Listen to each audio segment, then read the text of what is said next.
Ang kamay na bakal mag-amang Duterte ang dapat maupo na boy sa bilang presidente. Ibalik ang may tapang at lakas na presidente.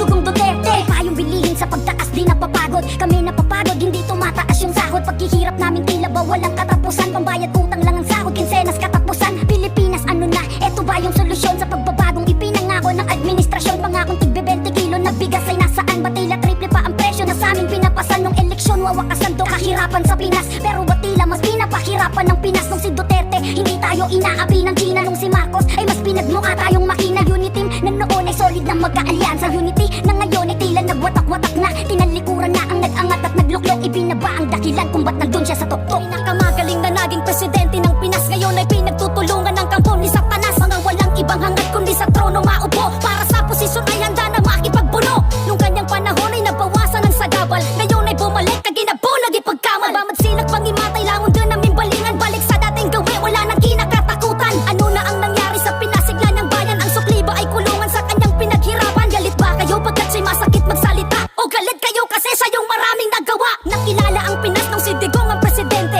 Di nyo kayang nakawin ang respeto kay Duterte. Pilipino bang sa moro ay hindi nyo maluloko? Ang may bakal na kamay, ang tunay na mahal ng tao.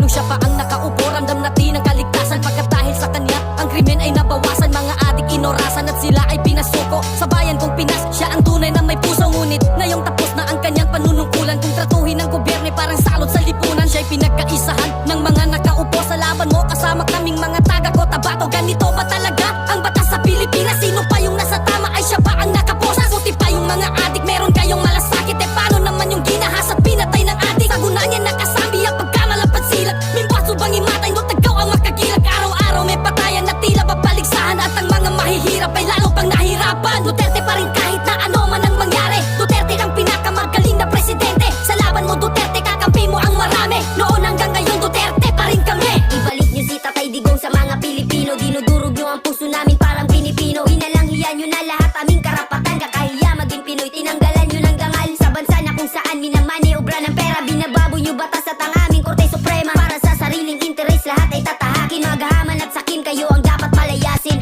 Parang winalan nyo kami ng ama. Isang tunay na lider na mahal namin talaga. Hinangad niya lang sa bayan natin maipadama. Ang saganang pamumuhay na walang takot na dala. Binangga niya ang lahat para ang bayan ni Juan makatikim na mapayapang buhay at masimulan na pumayo at makabangon dahil sa kaululan ng mga ganid na politikong walang kabuluhan. Turugista, kriminal, rapist at magnanakaw. Tinugis niya at ang kamay na bakal ng ibabaw. Kaya maraming elitista na sa kanya ayaw. Dahil di siya kayang diktahan ng mga utak bangaw. Ngayon niyuyurakan ang pangalan niyan, dala ng mga taong nasa posisyon mapagsamantala. Mga walang utang na loob na dinadala. Pagtanaw na lang sana